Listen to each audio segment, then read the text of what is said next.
Hello guys, तो आज हम लोग बात करेंगे lesson number 186 consolidation. So exercise A1 यहाँ पे हम लोग देख लेते हैं। A1 क्या है? Fill in the blanks with this that these those. अब देखिए, दिस दैट दीज दोस हम लोगों ने पढ़ा था। अब इन्हीं का यूज़ करके हम लोगों को नीचे जो ब्लैंक्स है इन ब्लैंक्स को फिलअप करना है। ठीक है, तो हम लोग जानते हैं दिस और दैट का यूज़ हम लोग कहाँ करते हैं। सबसे पहले दिस की अगर बात करें तो दिस देखिए, जो ये दिस और दैट ये दोनों सिंगुलर के लिए यूज़ होता है, और दीज और दोज ये दोनों प्लूरल के लिए यूज़ होते हैं। बट दिस जो है, दिस मतलब अगर कोई भी चीज़ पास में है, नियर में है, तब हम लोग दिस का यूज़ करते हैं। और दैट का यूज़ हम लोग तब करते हैं जब कोई भी चीज़ हम लोगों से दूर होती है। ठीक है, अब वही सेम चीज़ दीज और दोज में होता है। बस ये क्या होता है, ये प्लरल होता है। जैसे दीज दीज उस जगह पर हम लोग यूज़ करते हैं जहाँ पे कोई भी चीज़ हमारे नज़दीक होती है, तब वहाँ पे हम लोग दीज का यूज़ करते हैं। और अगर कोई भी चीज़ हमसे दूर होती है तो वहाँ पे हम लोग दोज का यूज़ करते हैं। ठीक है, बट वो प्लरल हो तो दीज और दोज प्लरल के लिए, दिस और दैट सिंगुलर के लिए। ठीक है, अब सबसे पहले देख लेते हैं हम लोग first question. Question number first क्या है? Look at. अब यहाँ पे देखिए दोज होगा। ठीक है, look at those words up there in the tree. ठीक है, सबसे फर्स्ट में क्या होगा? दोस्त क्यों होगा? क्योंकि देखिए, look at birds up there मतलब कि पेड़ के ऊपर की बात हो रही है। तो हम जो जैसे कि नीचे हैं और पेड़ के ऊपर की अगर हम लोग बात करें तो पेड़ हम लोगों से क्या है, मतलब पेड़ की ऊंचाई जो है हम लोगों से कहीं ना कहीं दूर है। ठीक है, तो इसलिए यहाँ पे दोज हुआ है। और दोज क्यों हुआ है? क्योंकि यहाँ पे देखिए बर्ड्स है, प्लरल है। ठीक है, उसके बाद देखिए सेकंड देखते हैं। सेकंड क्या है? Are those your books over there on the table. यहाँ पे भी सेकंड में भी दोज होगा। थर्ड देख लेते हैं। थर्ड में हम लोग का क्या होगा? My umbrella is right here, this is my umbrella. ठीक है, यहाँ पे आपका दिस इज होगा, दिस इज़ माई अम्ब्रेला। उसके बाद फोर्थ देख लेते हैं। फोर्थ है those apples are red but these apples over here are green. ठीक है, इसमें दीज हो जाएगा। उसके बाद फिफ्थ देख लेते हैं। फिफ्थ होगा did you and your family did you and your family stay at that hotel in Paris. ठीक है, दैट होगा यहाँ पे। ठीक है, यहाँ पे दैट हो जाएगा आपका। उसके बाद सिक्स देख लेते हैं। सिक्स क्या है? Please come here and look at this picture. ठीक है, please come here and look at this picture, इसमें यहाँ पे आपका दिस हो जाएगा। उसके बाद सेवन्थ देख लेते हैं। सेवन्थ क्या है? Who was that man you talked to yesterday, यहाँ पे आपका दैट हो जाएगा। उसके बाद एट देख लेते हैं। एट क्या होगा? Can you see those fishing boats on the lake, यहाँ पे आपका दोज होगा। उसके बाद देख लेते हैं नाइन्थ। नाइन्थ में क्या होगा आपका? Hello doctor Smith, could you please look at this cut on my finger, यहाँ पे देखिए दिस होगा आपका। उसके बाद देखिए उसके बाद टेंथ है। टेंथ में आपका हो जाएगा maybe we can ask this no maybe we can ask that policeman for direction, मतलब कि उस पुलिसमैन से हम लोग डायरेक्शन। अब देखिए यहाँ पे दोनों हो सकता है, दिस भी हो सकता है, दैट भी जो है। दिस भी हो सकता है पुलिसमैन आपके पास में हो, आपके बगल में हो, तो आप दिस भी यूज़ कर सकते हो वहाँ पे। अगर आपसे दूर है पुलिसमैन तो वहाँ पे आप दैट यूज़ करोगे। ठीक है, यहाँ पे दोनों हो सकता है आपका। उसके बाद देखिए 11 देख लेते हैं। 11th में आपका हो जाएगा that was a difficult test we had last week. ठीक है, ये लास्ट वीक की बात हो रही है तो यहाँ पे दैट होगा आपका। उसके बाद देखिए 12th देख लेते हैं। 12th क्या है? How many of these cookies would you like to okay here you are. ठीक है, इसमें आपका क्या होगा? दीज होगा। नाउ 13 देख लेते हैं। 13 क्या है आपका? That movie we saw last night was really great, यहाँ पे आपका दैट हो जाएगा। इसके बाद 14 देख लेते हैं। 14th में आपका क्या हो जाएगा? 14 पे आपको होगा this cake is delicious when I finish it could I please have another slice, यहाँ पे आपका दिस हो जाएगा। ठीक है, इसके बाद देखिए 15th में होगा आपका do you know that person over there by the post office, यहाँ पे आपका दैट होगा। उसके बाद लास्ट देख लेते हैं। लास्ट 16th क्या होगा? Do you think these 16 grammar questions are easy और डिफ़िकल्ट। अब यहाँ पे देखिए मैंने आपको सब बता दिया कि मतलब ब्लैंक्स में क्या क्या फिलअप होगा। अब यहाँ पे मैंने बिल्कुल डिस्क्राइब कर करके नहीं बताया कि यहाँ पे दिस का यूज़ ही क्यों हुआ, दैट का यूज़ ही क्यों हुआ, क्योंकि हम लोगों ने this that these those already पढ़ लिया है। ठीक है, तो मुझे मतलब कि इतना मतलब मैं अपनी तरफ से लेकर के चल रहा हूँ कि आप लोगों को दिस दैट दीज दोज समझ में आ गया होगा। बट अगर आपको नहीं समझ में आया तो आप उस वीडियो को वॉच कर लीजिए। उस वीडियो को देख लीजिए, या फिर आप कहीं पे गूगल पे सर्च करके आप पढ़ लीजिए कि दिस दैट दिस दोस क्या होता है, क्योंकि 16th क्वेश्चन है। 16th क्वेश्चन को अगर एक एक करके समझाऊंगा तो फिर वीडियो बेवजह लंबी हो जाएगी, क्योंकि बहुत ही, अगर जिन्हें नहीं भी समझ आया होगा ना, तो वो बहुत ही कम ऐसे बच्चे होंगे जिन्हें नहीं समझ में आया होगा। मैक्सिमम बच्चों को दिस दैट दिस दोस मतलब कि बहुत ही ईजिली आ गया होगा, ठीक है। तो इसमें समझाने की कोई ज़रूरत नहीं थी, बस ब्लैंक्स बता दिया मैंने कि ब्लैंक्स में क्या क्या भरा आएगा। उसके बाद देखिए नेक्स्ट देख लेते हैं। अब है आपका A2 topics for group discussion. अब यहाँ पे आपको टॉपिक्स कुछ दिए गए हैं ग्रुप डिस्कशन के लिए। तो सबसे पहला आपका टॉपिक है डू डेडलाइंस डिस्ट्रॉय क्रिएटिविटी। अब डेडलाइंस का मतलब कि क्या, जो डेडलाइंस है क्रिएटिविटी को डिस्ट्रॉय कर देता है। अब डेडलाइन का मतलब है, आप लोग यहाँ पर समझिए, ये देखिए डेडलाइन का मतलब एक तरीके से आप कह सकते हैं लास्ट स्टेज, या फिर जैसे कि आपके पास कोई टाइम लिमिट है। मान लीजिए आपको किसी ने कहा है कि 5 मिनट में आपको कुछ भी बनाना है। मान लीजिए कि दो मिनट की बात करते हैं, 2 मिनट में आपको मैगी बनाना है। एक एग्जांपल ले रहे हैं हम लोग। मान लीजिए आपको किसी ने कह दिया कि 2 मिनट में आपको मैगी बनाना है, और आप मैगी सच में बहुत अच्छा बनाते हो, ठीक है, आप मैगी बहुत अच्छा बनाते हो। अब मान लीजिए कि 1 मिनट और 30 सेकेंड तक मतलब कि आपका टाइम ख़त्म हो गया। अब मात्र 30 सेकेंड बचा है, और आपको मतलब कि उसे और बेटर बनाना है। मतलब आपने बना लिया है, 90% कंप्लीट कर लिया है, 10% बचा है, बट और आपको और अच्छा बनाना है उसे 30 सेकेंड में। तो मतलब ये जो 30 सेकेंड है, ये एक तरीके से आपका लास्ट टाइमिंग है, बिल्कुल एकदम लास्ट स्टेज है। तो क्या उस समय पे मतलब उस टाइम पे क्या मतलब आप अपनी क्रिएटिविटी को भूल जाएंगे, जो आप क्रिएटिविटी करते आ रहे थे पहले मैगी जब भी बनाते थे तो बहुत ही अच्छा बनाते थे आप। तो क्या इस 30 सेकंड में आप बिल्कुल घबरा जाएंगे और आप मतलब कोई गलती कर देंगे, मतलब अपने जो आपकी क्रिएटिविटी है वो डिस्ट्रॉय हो जाएगी, मतलब वो क्रिएटिविटी आप वहाँ पे नहीं दिखा पाएंगे। क्या ऐसा होगा, मतलब ऐसा होगा या नहीं होगा? तो इस तरीके से आपको मतलब पूरा डिस्कशन करना है, और ये ग्रुप डिस्कशन है, तो ये आपको सिर्फ अकेले नहीं करना है, आपको अपने फ्रेंड्स के साथ करना है। तो ये देखिए बस मैंने इसका मतलब समझा दिया, बाकी तो डिस्कशन आप लोग को खुद करना होगा इसका, क्योंकि डिस्कशन देखिए अब ये तो आपको खुद यहाँ पे ग्रुप डिस्कशन होगा, सिर्फ आप अकेले डिस्कशन नहीं करोगे। तो सब अपना अपना ओपिनियन वहाँ पे देंगे, और उसके बाद फिर कंक्लूजन आप लास्ट में निकालोगे सब मिल करके कि क्या है क्या नहीं है, ठीक है। उसी तरीके से सेकंड यहाँ पर है, सेकंड क्या है, सेकंड आपका हो जाएगा। देखिए यहाँ पे दिया क्या है second, can artificial intelligence replace human intelligence.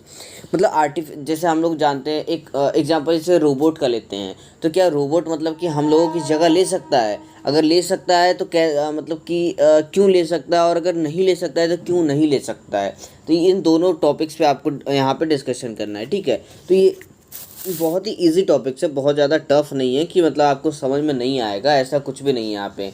यहाँ पे अगर एक एक पॉइंट भी आप मतलब कि जितने भी लोगों का भी ग्रुप होगा, 4 5 3 2, मतलब दो तो नहीं होगा, मतलब कम से कम 3 तो रहता ही है।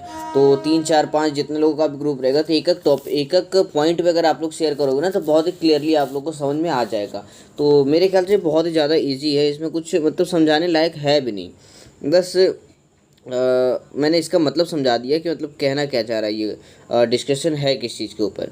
उसके बाद देखिए अब एक्सरसाइज बी देख लेते हैं। बी क्या है, शेयर। मतलब आपको शेयर करना है सबसे पहला कि व्हाट मेक्स यू हैप्पी, मतलब ऐसा क्या है जो आपको खुश करता है। जैसे कि एग्जांपल लेते हैं, बहुत लोगों को म्यूज़िक लिसनिंग, जब भी वो मतलब कि गाना सुनते हैं तब उन्हें बहुत ही ज़्यादा खुशी होती है। कुछ लोगों का होता है कि वो खेलने के लिए बाहर कहीं जाते हैं, या फिर कुछ लोगों का घूमने के लिए कहीं बाहर जाते हैं तब बहुत ज़्यादा खुश होते हैं। और कुछ लोगों का होता है कि मतलब गालियाँ देते हैं तब खूब बहुत ज़्यादा खुश होते हैं। तो देखिए सबका अपना अपना मतलब कि एक वो होता है, अपना एक फिक्स है कि मतलब ये चीज़ उन्हें करने पे खुशी मिलती है। जैसे कोई भी एक चीज़ है, मतलब कि मुझे गाने सुन करके मुझे खुशी मिलती है, मुझे खाना बना करके कुकिंग कर करके करने में खुशी मिलती है, ठीक है। तो ये देखिए आपके ऊपर अब क्या चीज़, मतलब बुक्स पढ़ने में भी कितने लोगों को खुशी मिलती है। तो ऐसा क्या है जो कि आपको खुश कर देता है, मतलब कि व्हाट मेक्स यू हैप्पी, मतलब आपकी लाइफ में इस तरीके की क्या चीज़ें हैं। जैसे कि मैंने इतने सारे एग्जांपल्स दिए थे, इतने में से कोई ना कोई तो एक आपका ज़रूर होगा। अगर इसमें से कोई नहीं है तो हो सकता है कोई और आपका होगा। तो जो भी आपको मतलब खुश करता है वो आप यहाँ पे बताओगे कि आपको मतलब कि क्या खुश करता है। इसके बाद देखिए, इसके बाद है आपका question number second, what makes you relax, मतलब कि ऐसा क्या है जो आपको रिलैक्स कर देता है। मतलब एक खुशी और एक रिलैक्स देखिए बहुत ही अलग अलग है यहाँ पे। एक खुशी तो मतलब कि बिल्कुल आप एकदम खुश हो जाते हो, और रिलैक्स मतलब कि आप जब भी उस चीज़ को करते हो तो मतलब खुश नहीं होते बट रिलैक्स हो जाते हो बिल्कुल। जैसे कि कुछ लोगों का होता है ना कि गाने सुनने पे खुश नहीं होते हैं, लेकिन वो गाने सुनने जैसे स्ट्रेस उन लोगों के ऊपर होता है, एकदम प्रेशर रहता है उन लोगों के ऊपर जो, तो वो गाने सुनने के बाद बिल्कुल स्ट्रेस रिलीज़ हो जाता है, एकदम रिलैक्स फील करते हैं, ठीक है। तो इस तरीके से आप अपना एग्जांपल दोगे कि मतलब क्या आपकी लाइफ में ऐसा क्या है जिससे कि आप जो आपको रिलैक्स फील कराता है और जो आपको खुशी फील कराता है, हैप्पी फील कराता है, ठीक है। तो ये आप अपने अकॉर्डिंग बताओगे। जैसे कि मैंने एग्जांपल्स यहाँ पे बता दिया, हो सकता है आपके इन एग्जांपल्स में भी हो सकता है कोई ना कोई एक हो, बट अगर नहीं है तो जो आपके लाइफ में आप अपना बताओगे, ठीक है। इसके बाद देखिए नेक्स्ट हम लोग देख लेते हैं, थर्ड है डू यू नो। अब यहाँ पे आपसे पूछा गया है क्या आप जानते हैं। अब देखिए यहाँ पे कुछ रिडिकल है, ठीक है, रिडल्स है। तो यहाँ पे हम लोग जैसे देखते हैं, सबसे फर्स्ट देख लेते हैं। फर्स्ट क्या है, what has a face and two hands but no arms और लेग्स। मतलब यहाँ पे आपसे पूछा गया है कि ऐसा क्या है जिसके पास चेहरा है, दो हाथ हैं और ना आर्म है, ना ही उसके पास बाजू है, ना ही पैर है, ठीक है, ऐसा क्या है। तो ये पहेलियाँ हैं, पहेलियाँ आपको सॉल्व करना है। तो सबसे पहला का जो होगा ये देखिए, वॉल वॉच होगा, ठीक है, मतलब दीवार वाला वॉच होगा, वॉल वॉच होगा। तो वॉल वॉच नहीं, मतलब इसमें हाँ वॉल वॉच कर सकते हैं, क्योंकि देखिए हाथों में जो आजकल की जो घड़ियाँ आ रही हैं उसमें मतलब कि डिजिटल वॉच आ रहा है, मतलब अब तो उस पर भी डिजिटल वॉच ही आ रहा है, वॉल पे भी। बट यहाँ पे देखिए जो मेनली आप वॉच कह दोगे, ठीक है, यहाँ वॉल नहीं भी कहोगे तो चलेगा, लेकिन मेनली आप वॉच कहोगे। वॉच कैसे है, वॉच में देखिए हम लोग सेकेंड की जो सुई है उसे मतलब कि यहाँ पे नहीं लिया गया है, मेंशन नहीं किया गया है, मतलब उसे यहाँ पे लिया नहीं गया, बस जो आवर की सुई है और जो मिनट की सुई है इन दोनों को यहाँ पे हैंड बताया गया, और फेस जो मतलब कि पूरा जो घड़ी है उसे फेस बताया गया, ठीक है। तो यहाँ पे वॉच होगा सबसे पहले का आंसर। उसके बाद देखिए हम लोग सेकंड देख लेते हैं। सेकंड क्या है, सेकंड है what 5 letter word becomes shorter when you add 2 letters to it. अब देखिए जैसे कि यहाँ पे देखिए ये क्वेश्चन में ही आंसर है। यहाँ पे पूछा गया है कि ऐसे कौन सा 5 लेटर है, 5 लेटर वर्ड है जो कि शॉर्ट हो जाता है, जो मतलब कि बिकम्स अ शॉर्टर, मतलब शॉर्टर बन जाता है जब उसमें हम दो वर्ड यूज कर देते हैं। तो देखिए द वर्ड शॉर्टर शॉर्ट है, देखिए क्या है वर्ड शॉर्ट, SHORT, ठीक है। जो शॉर्ट वर्ड है यही क्या हो जाता है, इसमें जब आप दो वर्ड ऐड करोगे, ये देखिए 1 2 3 4 5 5 लेटर का वर्ड है। अब इसमें दो वर्ड जब आप ऐड करोगे ER, तो ER ऐड करने पे ये शॉर्टर बन गया ना शॉर्टर। तो यही वर्ड है शॉर्टर, शॉर्ट वर्ड है, ठीक है। तो आपका वर्ड क्या हो जाएगा, SHORT, ठीक है। तो आपका जो शॉर्ट वर्ड है यही आपका इसका आंसर होगा क्वेश्चन नंबर सेकंड का, शॉर्ट। नाउ थर्ड देख लेते। थर्ड क्या है, what word begin and end with an E but only has 1 letter. मतलब कि अब ऐसा क्या है, मतलब कि मतलब यहाँ पे पूछा जा रहा है द वर्ड, मतलब ऐसा कोई वर्ड जो ई से स्टार्ट हो और ई से एंड हो और उसमें बस एक ही लेटर हो। अब देखिए ई से स्टार्ट कोई भी वर्ड कर देते हैं, ई से एंड कोई भी वर्ड कर देते हैं। अब बीच में आपको कोई भी एक लेटर लिखना है, तो आप वाई अगर लिख लो तो E/E आपका बन गया ना। तो ये यही आपसे आपका आंसर है, ठीक है, E/E। स्टार्टिंग ई से हो रहा है और एंड ई से हो रहा है और बीच में एक लेटर है। यहाँ पे एक बोला गया ना ओनली हैज़ 1 लेटर, तो लेटर आपका ये हो गया। तो ये आपका हो गया आंसर। इसके बाद देखिए, इसके बाद आपका डी देख लेते हैं। डी क्या है, what has neck but no head. तो ये देखिए बहुत ही आसान है, मतलब ऐसा क्या है जिसके पास गर्दन है लेकिन सिर नहीं है। तो हम लोग का जो टी शर्ट होता है, टी शर्ट में हम लोग का गर्दन होता है बट उसके पास सिर नहीं होता है, तो हमारा टी शर्ट यहाँ पे हो जाएगा, टी शर्ट। उसके बाद ई देखते हैं। ई क्या है, what gets wetter as it dries. मतलब कि जब उसे हम सुखाने के लिए यूज़ करते हैं तो वो मतलब कि गीला हो जाता है, ऐसा क्या है। तो इसका बहुत ही देखिए सिंपल आंसर है तौलिया, टॉवल, TOWEL, टॉवल। तो जो टॉवल है हम लोग उसे मतलब नहाने के बाद अपने मतलब कि खुद को सुखाने के लिए मतलब यूज़ करते हैं, बट वो क्या होता है, वो गीला हो जाता है।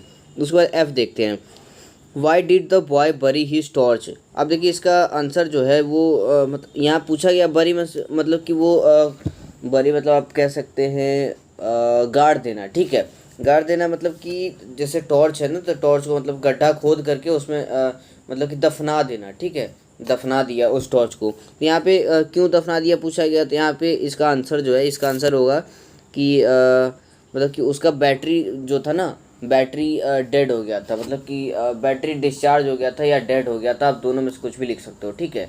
Because that was because the battery of torch is dead. ठीक है, इस तरीके से आप यहाँ पे लिख सकते हो। उसके बाद जी देख लेते हैं। जी क्या है, which letter of the alphabet has the most water.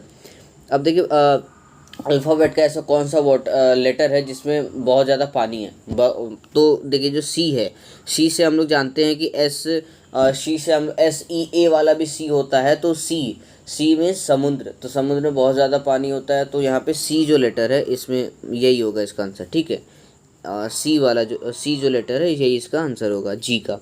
उसके बाद एच हम लोग देख लेते हैं। एच क्या है, what starts with a P and with what starts with a P, ends with an E and has thousands of letter। अब ऐसा क्या है जो स्टार्ट P से होता है, एंड E से होता है, लेकिन जिसमें बहुत सारे लेटर होते हैं, हज़ारों लेटर्स होते हैं। तो इसका जो आंसर होगा, इसका आंसर होगा पोस्ट ऑफिस। ठीक है, पोस्ट ऑफिस में हम लोग जानते हैं पोस्ट ऑफिस पी से स्टार्ट होता है और इंड OFFICE से इंड होता है। और उसमें क्या है, पोस्ट ऑफिस में क्या है, बहुत सारे लेटर्स होते हैं, हज़ारों लेटर होते हैं पोस्ट ऑफिस में, हम लोग जानते हैं। ठीक है, इसके बाद देखिए आई क्या है, what has to be broken before you can use it. मतलब कि ऐसा क्या है जिसे आपको खाने से पहले तोड़ना पड़ता है। सबसे पहले एग है, अंडा भी हो जाएगा आपका, कोकोनट हो जाएगा, नारियल, दोनों में से कोई भी आप यहाँ पे आंसर लिख सकते हो या दोनों लिख सकते हो। उसके बाद देखिए जे है, why can't man living in Delhi be buried in Banaras. मतलब कि यहाँ पे जो क्वेश्चन है ये पूछा गया है कि जो आदमी है, why can't man living in Delhi, मतलब एक मिनट रुक जाइएगा। यहाँ पे देखिए क्वेश्चन यहाँ पे पूछा आपसे ये जा रहा है जैसे कि मतलब कि जो आदमी है वो दिल्ली में रहता है लेकिन उसे बनारस में वरीड मतलब कि दफनाया क्यों नहीं गया। मतलब वो दिल्ली में रहता है लेकिन बनारस में दफनाया क्यों नहीं गया, यहाँ पे ये पूछा जा रहा है आपसे। तो यहाँ पे आप बताएंगे क्योंकि वो अभी तक जिंदा है, ही इज़ अलाइव। ठीक है, वो जिंदा है इसलिए उसे दफनाया नहीं किया। इसके बाद देखिए के है, के का आपका क्या होगा, what begins with T, ends with T and has T in it. तो इसका देखिए टी पॉट होगा इसका आंसर। टी पॉट कैसे होगा, देखिए टी पॉट, TEAPOT। ठीक है, TEAPOT। आप देखिए यहाँ पे बिगिन भी हो रहा है टी से और इंड भी हो रहा है POT टी से, और इसके अंदर भी टी है, TEA चाय। ठीक है, तो ये देखिए तीनों इसमें है, तो टी पॉट जो है इसका आंसर हो जाएगा। इसके बाद देखिए, इसके बाद